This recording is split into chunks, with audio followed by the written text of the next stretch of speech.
Hello there. I promise this will be better than Friday Night Live. Let me see whether I have this right.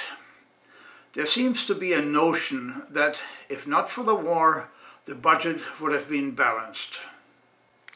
Remember the same war that was brought on us by fraud, Iraq? In the very beginning, there was a conviction that Saddam Hussein was a bad person and that he needed to go. We cannot wait for the final proof, the smoking gun, that could come in the form of a mushroom cloud. We know where they are. They're in the area around Tikrit and Baghdad. And so, of course, it makes sense that the war caused the deficits, right? Well, not quite. I got this from the Perot Charts, a collection of graphs based upon government data. Go Google it, Perot Charts. Indeed, this chart shows that except for 2007, the cost of the war was a fraction of the deficit that were in fact foremost caused by the Bush tax cuts. The next claim is that tax cuts increase employment. Let's see now. I have here a chart that shows, the exact opposite. Next, the favorite Republican argument is that the Democrats are liberal spenders. Really? Doesn't look like it if I check the government data, does it now? Here's another one. In fact, it looks to me like Clinton was the only president in several decades who managed to reduce the budget deficit. I'll be darned. Now, of our debt, how much is being held by foreign countries? 2.7 trillion. Wow. That's almost 1/3 of what we owe now. Of that, 518 billion is held by China, 590 by Japan, 290 by England, 148 by Brazil, 179 by oil exporters. Wait a second. Japan more than China? What the hell do we buy from there? Let's look a second at how the national debt developed. I hate to say it, but Clinton again looks pretty darn good. Who were his economic advisors? Senator Richard Shelby claims that the current stimulus is spending never seen before. We are talking about 800 billion, right?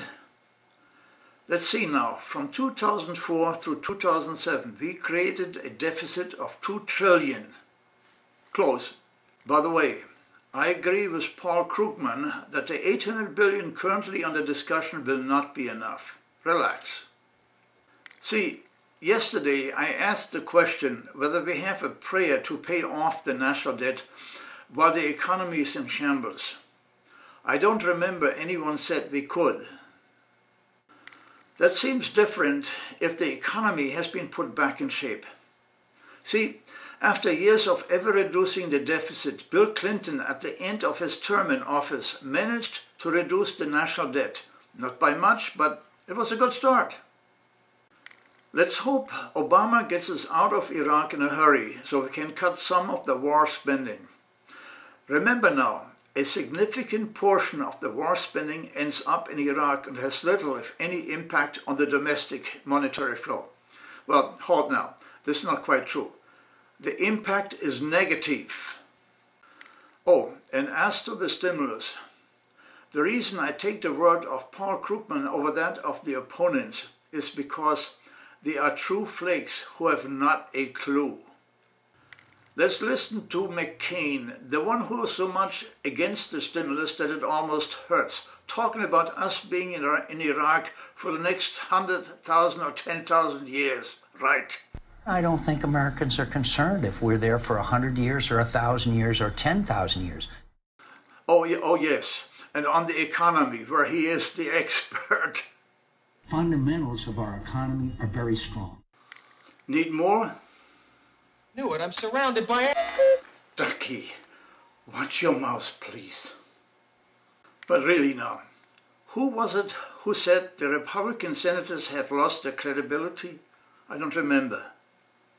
I take it you remember Paul Krugman, the Nobel Prize winner in economy I talk all the time about, who has no stake in the delaying tactics of the reps the Republicans. He claims the current stimulus is too small, and I agree. So I'm actually worried that this plan may be too small. I mean, this is an enormous crisis. You got to hit it with an enormous stimulus to buck the economy up. I'm still worrying that they're going to be a little bit short, because you just have to put all your notions of what is prudent aside. Being cautious is actually a very foolish thing right now. The strategy of the Republicans is transparent, for crying out loud. Every day of delay increases the likelihood that in 2010 the effect of the stimulus is less, increasing their chances to catch more seats. Okay, I'll see you and make $1 million. You play the Powerball? Your only chance. Then go and buy my book, Bayes' Theorem, that will give you a small insight into how organized crime took over Congress and the Senate.